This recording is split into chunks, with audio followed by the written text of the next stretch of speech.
Baltimore, did that surprise you? Well, I should have kept my mouth shut. Oh yeah, well, you were taunting the Ravens yesterday. I shouldn't have. I am kind of surprised, honestly.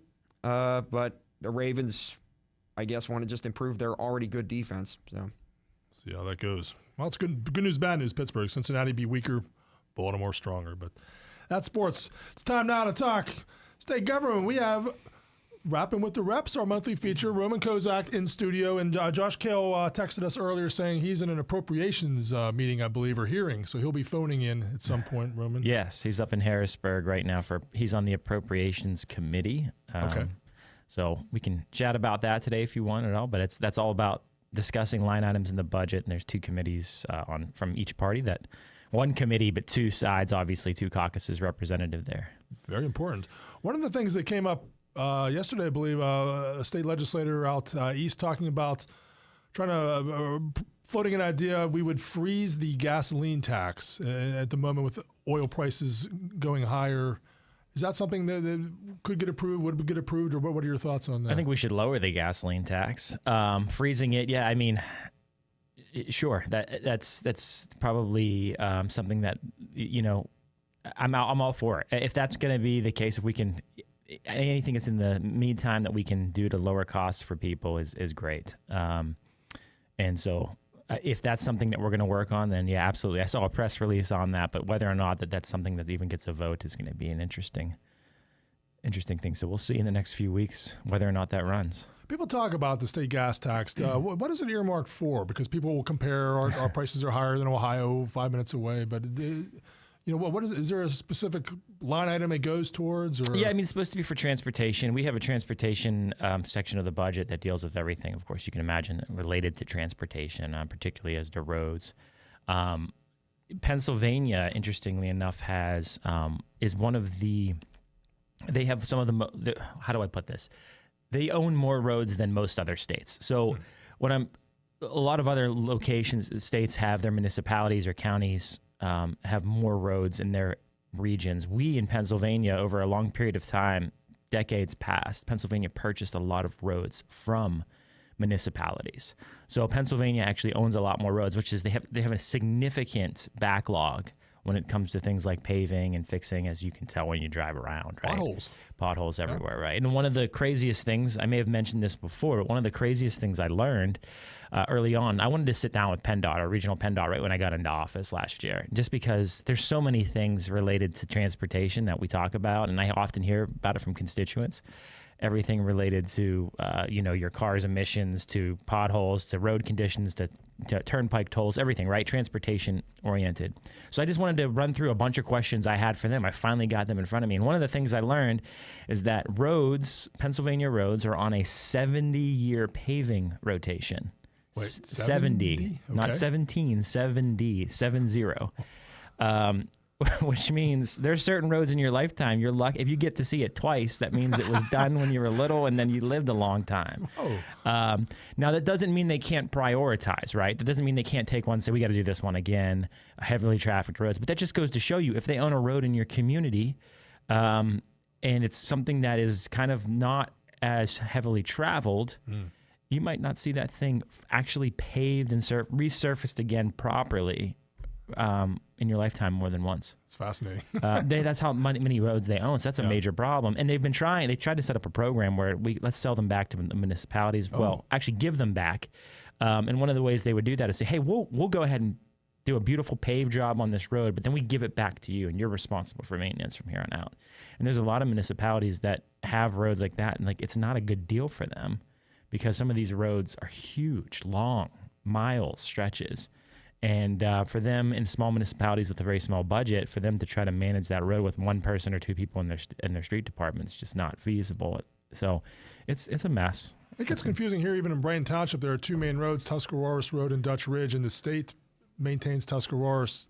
The township does Dutch Ridge. And so you'll see different effects for snow. One road will be clearer than the other, or, so I don't know if that was a case where the state gave that back to Brighton Township or what. But, I'm not sure on that specific road, but you can drive through communities. A lot of the times, a way to tell if it's a state road, from the beginning, I've been told is if there's two yellow lines, it's a state road. Ah. Yeah. Good tip. And we have a phone call. I'm not sure if it's Josh Kail or one of our listeners. Let's find out. Good morning. How are you? Good morning, Scott. Good morning, Roman. Oh, morning, hey, Georgie. Josh. How are you? Good morning, Georgie. Not too bad. Roman, first question. Are you going to be up at the Burr building in Economy Burr? Am I going to be up there? Yeah. Yes. Next Friday, I actually have we have office hours now there on Wednesdays, which we just opened a satellite office. But next Friday, I'm going to be there for a town hall. I have a town hall tomorrow in Franklin Township. I'm sorry, next Thursday. I apologize. Next Thursday. Tomorrow's the Friday one.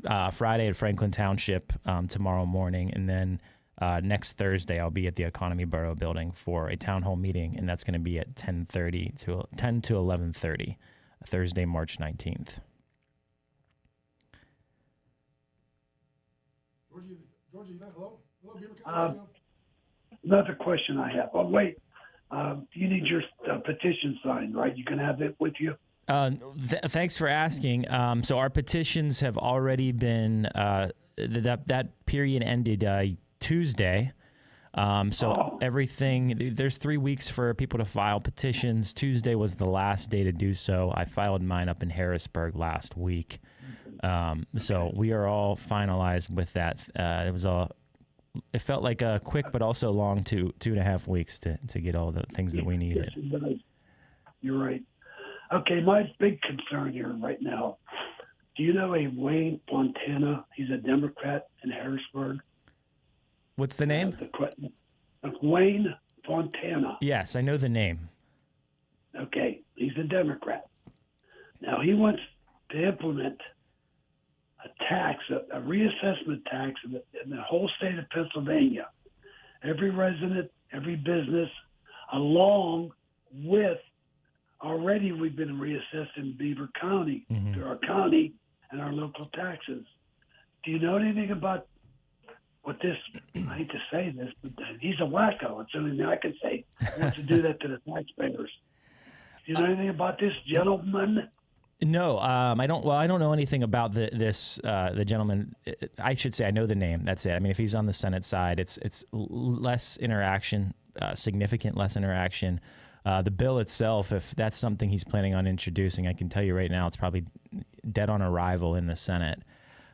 Considering who's in the majority in the Senate, but no, that's something new I've heard about. It's not something that's come across the table here in the House.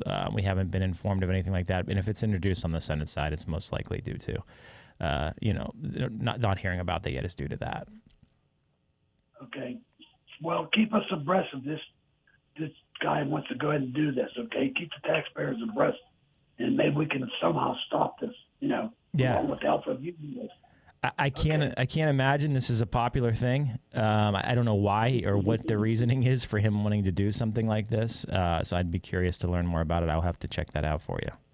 Yeah, please do that, please, because I'm very concerned. I think every resident of Pennsylvania should be concerned, and every business person, because we're being levied with so much taxes now, it's unbelievable. And for this man to want to do something like that, he's got to have rocks in his head. That's the only thing I can say. I'll tell that right to his face. I wouldn't ever hide behind his back. I'd tell him right to his face. He's got rocks in his head. Well, thank you. Now I'm looking forward to see you on the 19th then. Yes, Economy Borough. Awesome. Great talking to you again. Okay. Thank you, Georgie. We got a couple lines. I think Josh Kail might be calling in, but thank you for calling. Okay, sure. Bye-bye. All right, take care. Got the phones. Hey, Beaver County Radio. Hey, Scott, how are you? Doing well. Is this Josh? This is Josh. All right. Roman's in the studio as well. Can you hear him? Yes, we can. I can hear Josh. Yeah. Okay. I don't want to hear him. I'm done. You're busy this morning. We hear you're in an appropriations hearing. What's happening? Yeah, we're on appropriations hearings in Harrisburg. We are going through the budget. Each budget secretary presents, or each secretary presents their agency's budget and kind of goes through why they need increases, why they don't need increases, why their budget's getting cut. And we go line by line, agency by agency, and talk through different provisions and ask some questions. of the secretary. So the secretaries we only get about 5 minutes with, but we have documentation for each agency and can look through it and just spend some time on probably the most important vote that we take, which is the budget. And this is part of the budget process where we hear from the executive, and he lets us know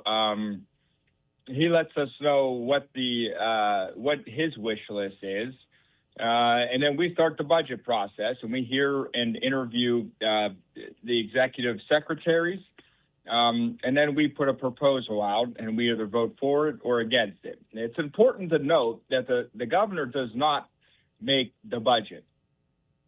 The governor simply proposes a budget. There are 253 people in this Commonwealth that can introduce a budget, and the governor is not one of them. It is a primary function of the legislative body, and it's one that we take very seriously, even if the governor doesn't, which unfortunately we've come to see that he's just kind of throwing numbers out, asking for raises that are beyond where we should even be thinking or looking at. But that's where we are. What do you expect a big debate to be? Is there one topic that's going to be, the most argued about? There's talks about regulating gaming, regulating marijuana, recreational marijuana. I for one, and Roman, you could chime in on this too, but I don't see us really going down that path just yet. I think, and this isn't as sexy as an issue as the other ones, I think the overall concern amongst the body is going to be the spend number. Right now our revenue is about $48 billion, projected 49 billion, and the budget that is proposed by the governor is at about 54 billion. So you have $5 billion of a difference, and this of a deficit, and this isn't DC. We can't just print more money. So we got to either take it out of our rainy day fund or raise revenue via taxes that cover that. And I'm not willing or wanting to do either. So I want to see the spend number be lower. We got to work within our means. We have a revenue that is going up, which is great. We have growth in the Commonwealth because of the Trump administration, which is great. So we need to take what we have and make the best of it and keep moving this Commonwealth forward. Roman? I think Josh hit everything that's really important there. The spend number is the thing that we're going to be talking a lot about. And there's other topics aside, like you mentioned there, like gaming, that it has been coming up for many years now. But ultimately, when we're looking at an overall spend number, again, it's really simple. It's are we spending within our means? Are we setting up a budget that we can sustain for years in the future? And we're not just talking kids and grandkids. We're talking the next 3-4 years. So what does that look like, and how does that play out is the important question. So the spend number is a big one. We got to make sure we spend within our means, and right now we're not doing that, and it can cause us a lot of headache here in the months ahead, years ahead. Josh, let me ask, in your mind, what would be a good use of the rainy day fund? What's a situation where you would want to use it, or what percentage of it would you want to use? Yeah, see, that's a great question. So it's a little bit tricky. We do borrow some money as a Commonwealth, not much. We're not allowed to borrow by Constitution except for certain enumerated reasons. And the reason I talk about borrowing in this context is we are I believe we're AAA rated as for bonding purposes because our rainy day fund is there. So what does that mean? That means we get lower interest rates on debt. And that's helpful. That saves us money long term. That's a positive thing. So there is positives to just having money in the rainy day fund there just in case of emergencies, natural disasters, something catastrophic occurs. There's that resource there. If you're not going to use it like that, and this is what I advocated for early, because I had real concerns that we were just going to drip the rainy day fund and just increasing line items that become expectations instead of doing one-off spending. I would have liked to have seen one of two things. One, either give it back to the citizens of this Commonwealth via tax cut, and you could figure out which way is the most equitable for that. Or two, have a massive infrastructure program. I mean, we have $6 billion, $7 billion in the rainy day fund. We could take care of a lot of roads and bridges and things like that, and just use it as one-off projects, not a part of PennDOT's construction budget, just one-off enumerated listed projects that we are finally going to get done. Infrastructure has a high return on investment. The costs end up coming back and becoming a benefit in revenue for the Commonwealth. So that's a good place for us to invest, is in our roads and bridges, and we could do that as well. But what we are doing is probably worst case scenario, because we are using the rainy day fund to artificially bloat the budget. And I say artificially because that rainy day fund is not going to be there in about 2 years or maybe less, depending on how this budget season goes. And all of a sudden, we are not going to have the money to meet the budget for last year. So that's kind of what our situation is here. We have another call. I'm going to see if I can patch this call in as well. Hopefully I do this right. Hello, can you hear us? Josh, are you still there? St. Patrick's Day, gentlemen. Josh, are you still there as well? Let me try that. Josh, can you hear me now? Yep. Okay. I'm gonna have to learn how to do 2 phone calls at once. Oh man, this is a Hold tight, Charlie. I know. Yeah, I know you're calling. We'll take your call in just a minute. But so gentlemen, is there any legislation you guys are both right now either are working on, drafting, co-signing, or what are some of your projects you're going to be digging into in the next couple months? Yeah, I mean, for me, there's a host of legislation here that, important things that I believe that local constituents have brought to my attention.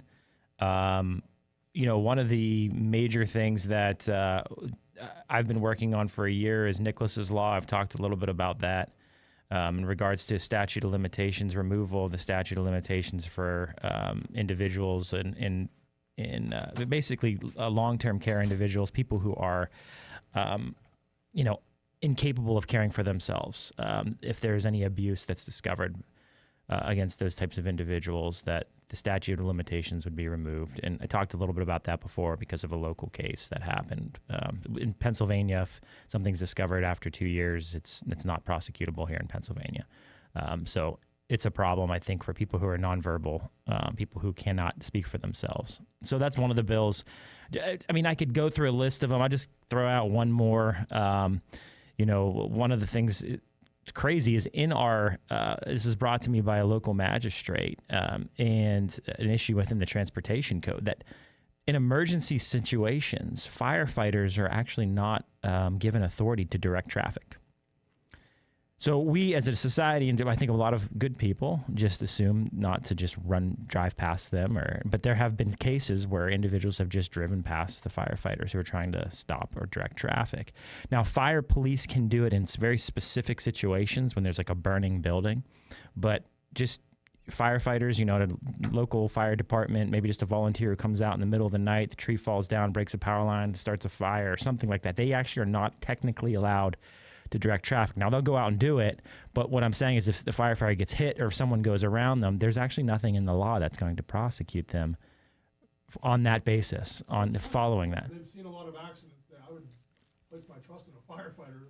Yeah. So it's just something like that. Like, wow, we need to fix that in the transportation code. That's kind of a big deal. We do have Charlie on the line now. Charlie, can you hear us? You want to join the conversation?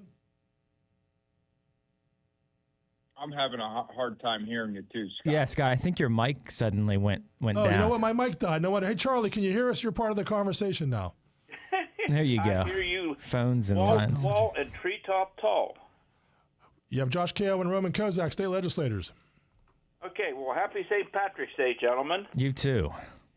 I brought up these two issues the last time you guys were on, and I know you're busier than a one-armed paper hanger with a runny nose this time of year. But is there any progress at all on helping our county commissioners getting some youth detention facilities for the juvenile criminals? Because it's a county issue, but they sure could use some help at the state level. If nothing else, maybe some regulation changes to make it a little easier, okay?